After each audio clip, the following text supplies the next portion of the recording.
Hello students, how are you all. मैं अंशु शर्मा आज की कंप्यूटर क्लास में आपका स्वागत करती हूँ।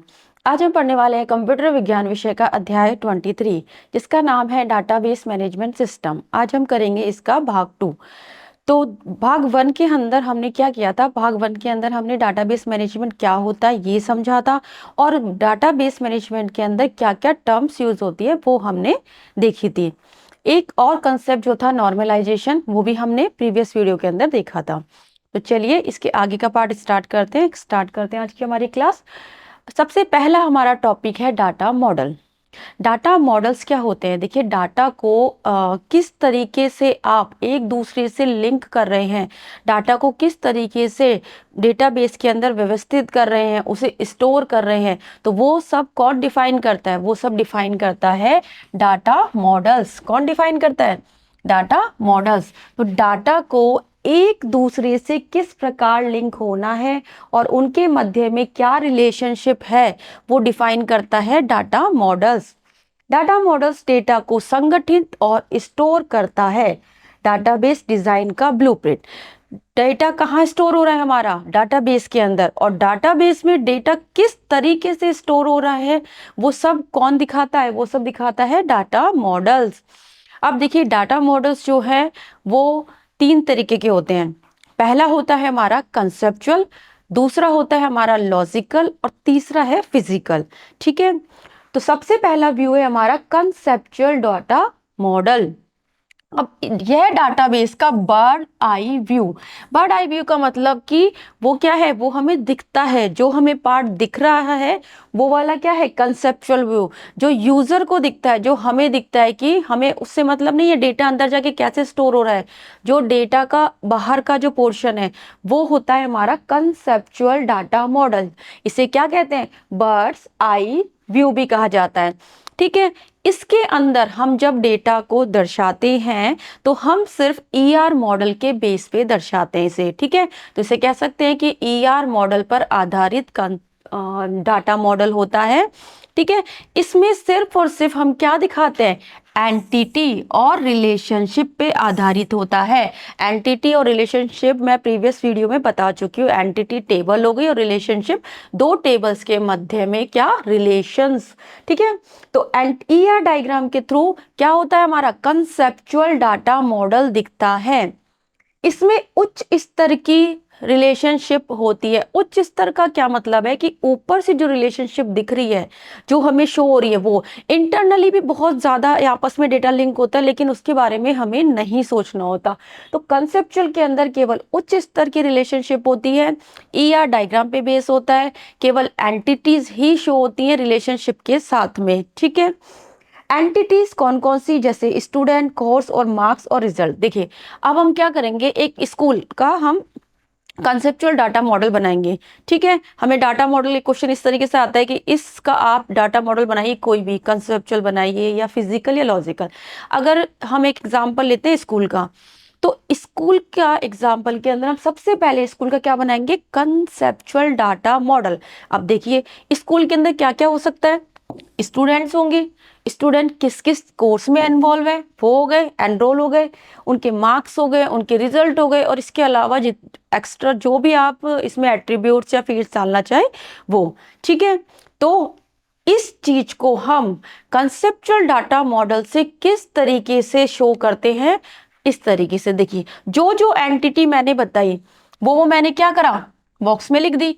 स्टूडेंट हो गया, उसका कोर्स हो गया, इसका रिजल्ट और ये मार्क्स। टोटल मैंने 4 एंटिटी बताई थी अभी एग्जांपल के अंदर। उन चारों को मैंने किस तरीके से दिखाया? एंटिटी। एंटिटी को किस तरीके से लिखते हैं? इस तरीके से।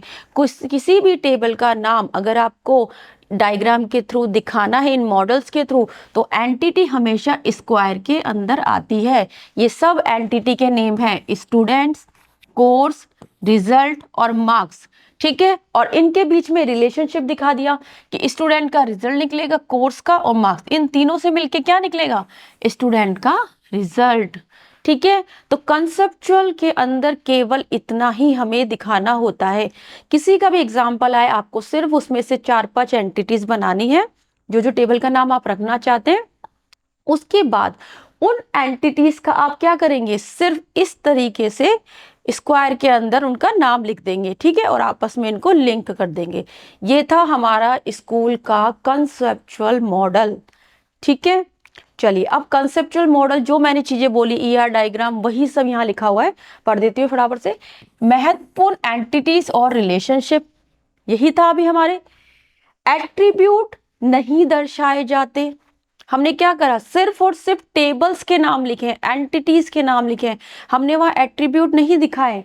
प्राइमरी की भी नहीं दर्शाई जाती, मतलब कि सिर्फ उच्च स्तरीय वाला हमें पार्ट दिखता है, ठीक है। तो जो पार्ट यूजर को दिख रहा है केवल वो ही इसमें दर्शाया जाता है, ना हम उसके एट्रीब्यूट दिखा रहे हैं, ना ही हम उसके प्राइमरी की दिखा रहे हैं। सिर्फ और सिर्फ टेबल्स यानी एंटिटीज ही इस डेटा मॉडल के अंदर शो होती है, ठीक है, समझ में आया। नेक्स्ट है हमारा लॉजिकल डाटा मॉडल।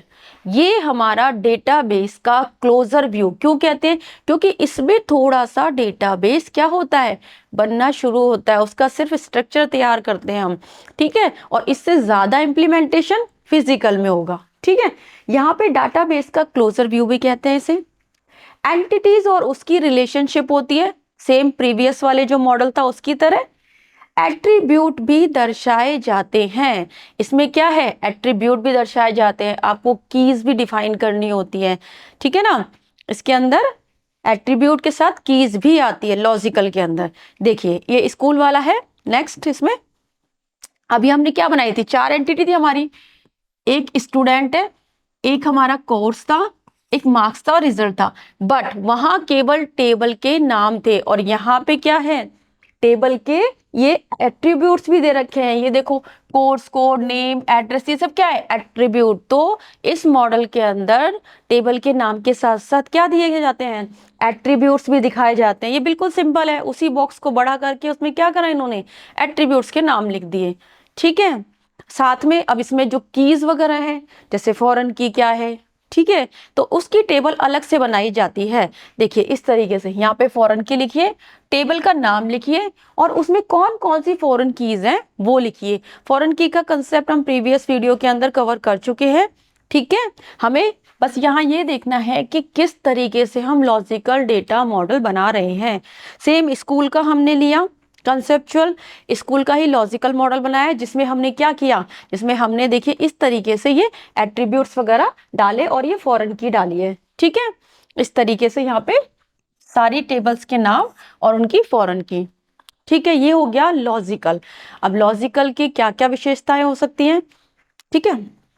देखिए लॉजिकल डाटा मॉडल की विशेषताएं, सेम जो चीज अभी हमने बोली, सभी एंटिटीज और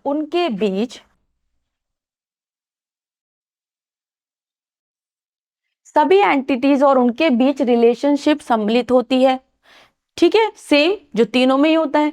इसमें नॉर्मलाइजेशन भी होता है। नॉर्मलाइजेशन मतलब इसके अंदर फॉरेन की भी आएगी, प्राइमरी की भी आएगी, और जो टेबल्स है उनको छोटे छोटे पार्ट्स में डिवाइड भी किया जाएगा, ठीक है। प्रत्येक एंटिटी का एट्रीब्यूट बताया जाता है, जो हमने भी बताया था। प्राइमरी की भी दर्शाई जाती है, ठीक है, और फॉरेन कीज भी दर्शाई जाती हैं। तो किसी भी आपको जैसे स्कूल का दे दिया, तो उसका अगर आपको लॉजिकल मॉडल बनाना है तो उसके अंदर आपको प्राइमरी की भी बतानी होगी, फॉरेन की भी बतानी होगी, और सबसे मेन चीज क्या है, टेबल के एट्रीब्यूट्स बताने होंगे, ठीक है। चलिए नेक्स्ट है आपका physical data model. Logical data model का वास्तविक कार्यान्वयन मतलब कि जो एक्चुअल इम्प्लीमेंटेशन होता है, एट्रीब्यूट तो आपने डिफाइन कर दिए, अब उस एट्रीब्यूट के जो टाइप होते हैं वो किस में डिफाइन होते हैं, वो होते हैं हमारे फिजिकल डाटा मॉडल के अंदर, ठीक है। इसमें टेबल स्ट्रक्चर, जिसमें कि कॉलम का नाम, डाटा का प्रकार, उसके प्रतिबंध मतलब कॉन्स्टेंट्स की, इसमें नेगेटिव वैल्यू आएगी, इसमें 1 से 10 तक की वैल्यू आएगी, ये सब कॉन्स्टेंट्स, ठीक है। और प्राइमरी की, फॉरेन की और टेबल्स के बीच रिलेशनशिप, प्राइमरी, फॉरेन और रिलेशनशिप, ये पहले वाले में भी थी। इसमें एक्स्ट्रा क्या है, इसमें एक्स्ट्रा है आपका डाटा का प्रकार, कॉन्स्टेंट्स, ठीक है, ये इसमें एक्स्ट्रा आ जाते हैं, ठीक है, समझ में आया। चलिए नेक्स्ट, ये देखिए इसका टेबल बना दी, स्टूडेंट, कोर्स, मार्क्स और ये। अब इसमें अलग से क्या करा, ये देखिए यहाँ पे नेम है, हमने वहां सिर्फ एट्रीब्यूट का नाम लिखा, लेकिन यहाँ पे एट्रीब्यूट का क्या है, एट्रीब्यूट का टाइप भी दे रखा है, तो इसमें एक्स्ट्रा क्या हो गया, टाइप। इस तरीके से प्राइमरी की दर्शाई गई है, ठीक है। और यहाँ पे ये देखिए फॉरेन की भी इसी के अंदर दर्शाई गई है, ये देखिए इस तरीके से फॉरेन की भी यहाँ पे दर्शाई गई है। प्राइमरी की और फॉरेन की हम पहले पढ़ चुके हैं, ठीक है ना। तो इसमें एक्स्ट्रा क्या क्या हो गए, इसमें कंस्ट्रेंट लगा दिए, डेटा टाइप्स लिख दिया। तो ये हमारा लॉजिकल फिजिकल मॉडल होता है, जो लॉजिकल मॉडल का एक्चुअल इम्प्लीमेंटेशन होता है, ठीक है। नेक्स्ट है हमारा टॉपिक, हमारा मॉडल यही खत्म हो चुका है, ठीक है ना, तीनों मॉडल खत्म हो चुके हैं। अब हमने क्या किया, डेटाबेस को समझा। डेटाबेस को समझने के बाद डेटाबेस के अंदर हम डाटा को किस तरीके से व्यवस्थित करते हैं, वो हमने किस में किया, मॉडल्स के थ्रू, ठीक है। मॉडल्स हो गया।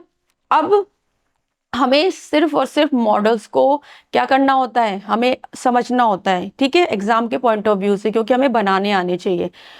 अब जो एक्चुअल काम हो रहा है वो कहाँ हो रहा है, वो काम हो रहा है आपका माई एसक्यूएल के अंदर।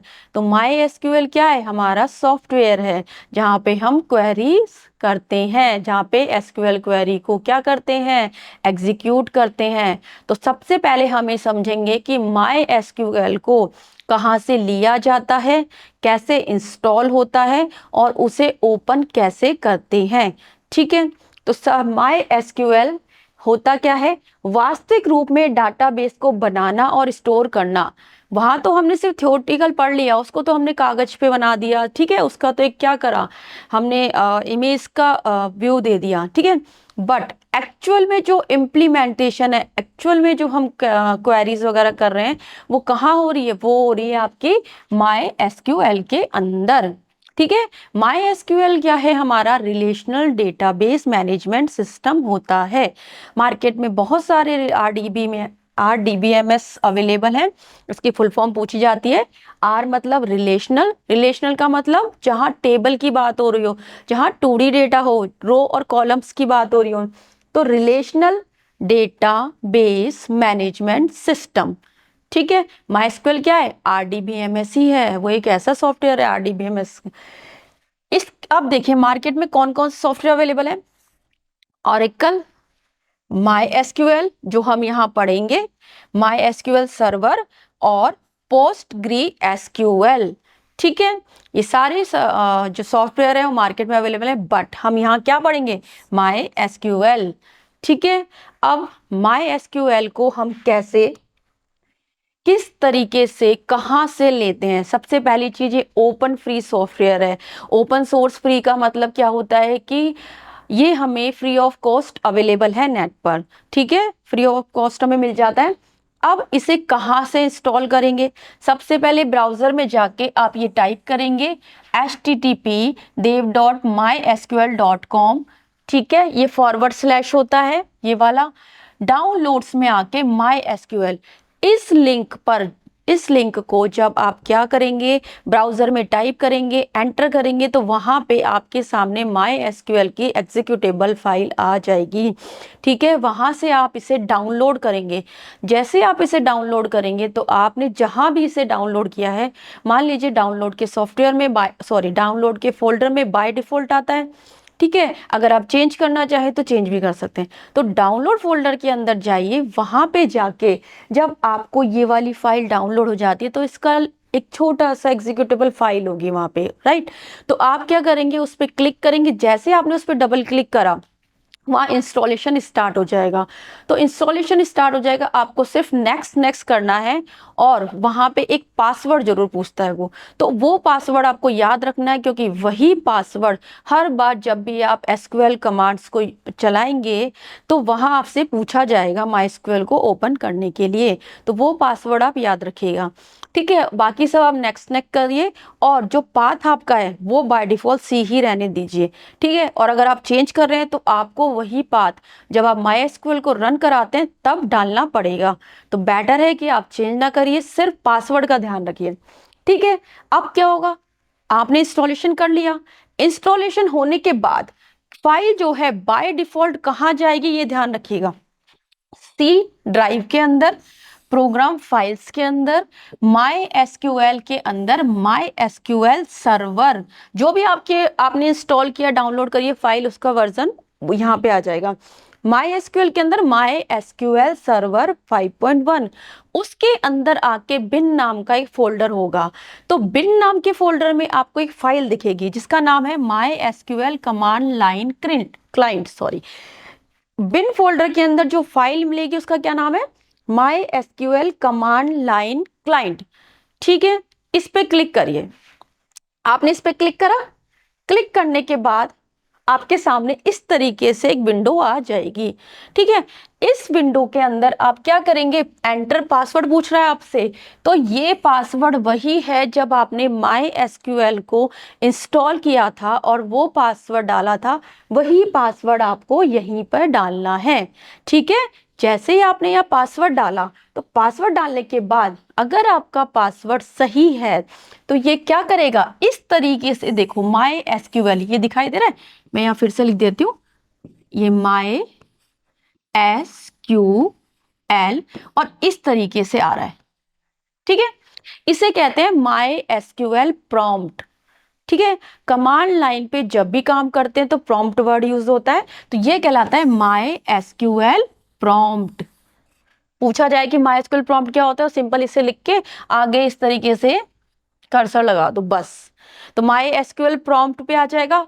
कब आएगा, अगर आपका पासवर्ड सही है तो, अदरवाइज तो ये एरर दे देगा कि पासवर्ड मिसमैच, तो दोबारा से पासवर्ड डालो। अब माई एसक्यूएल के अंदर आ गए। ठीक है, हम माई एसक्यूएल के अंदर आ गए। अब हम क्या करेंगे, इसको यूज करेंगे। तो इसको यूज करने का तरीका होता है यूज कमांड, इस तरीके से। चलिए यूज वाला कंसेप्ट पहले बाद में पढ़ते हैं, पहले ये देखते हैं। अभी हम क्या हुआ, माई एसक्यूएल के अंदर आए। ठीक है, अब माई एसक्यूएल से एग्जिट करना है मुझे। ठीक है, देखिए इस तरीके से ये यहाँ पे ये जो प्रॉम्प्ट आया है माई एसक्यूएल के अंदर, अब हम आ गए। अब माई एसक्यूएल के अंदर आने के बाद यहाँ पे हम जो भी पहले इसको यूज करेंगे तो उसके लिए लिखेंगे हम यूज, और फिर जो भी हमारी टेबल या डेटाबेस का नाम होगा उस तरीके से। ठीक है, ये सब मैं आपको अभी कमांड के साथ एक्सप्लेन करूंगी, वो टॉपिक अपने आप में बहुत लंबा है। तो अभी यहाँ समझिए, माई एसक्यूएल के बाद आपने यहाँ पे आ गए, ये आपका प्रॉम्प्ट हो गया, इसको यूज करने के लिए यूज और फिर उस डेटाबेस का नाम जो पहले से उसमें अवेलेबल है। ठीक है, अब माई एसक्यूएल जो प्रॉम्प्ट है उससे अगर मुझे बाहर आना है तो बाहर आने के लिए मैं क्या दबाऊंगी, एग्जिट बटन या फिर क्विट बटन। क्या करेंगे हम, एग्जिट करने के लिए या तो क्विट लिखेंगे या एग्जिट, ये दोनों हम कहाँ लिख रहे हैं, ये हम लिख रहे हैं माई एसक्यूएल का जो हमारा प्रॉम्प्ट था वहां पे हम लिख रहे हैं क्विट या एग्जिट। ठीक है, तो समझ में आया आज हमने क्या क्या पढ़ा इसके अंदर। हमने पढ़ा डाटा मॉडल्स के बारे में, जो था कंसेप्चुअल, लॉजिकल, फिजिकल। कंसेप्चुअल जो है उसके अंदर केवल टेबल्स होती हैं, लॉजिकल के अंदर एट्रीब्यूट्स डिफाइन होते हैं, और फिजिकल के अंदर एट्रीब्यूट्स, उनके टाइप्स, ठीक है, प्राइमरी की, फॉरेन की, वो सब डिफाइन होती हैं। उसके बाद ये सब एक्चुअल काम कहाँ हो रहा है, माई एसक्यूएल के अंदर। तो माई एसक्यूएल को हम किस तरीके से ओपन करते हैं, कहाँ से ले सकते हैं, और किस तरीके से उसके प्रॉम्प्ट पर आना और उससे बाहर जाना। ठीक है, ये सब हमने आज की क्लास में कवर करा। नेक्स्ट क्लास में हम कवर करेंगे एसक्यूएल के कमांड कि किस तरीके से हम उसमें डेटा को इंसर्ट कर रहे हैं, अपडेट कर रहे हैं। ठीक है, तो चलिए आज की क्लास यहीं समाप्त करते हैं। तब तक के लिए थैंक यू, धन्यवाद।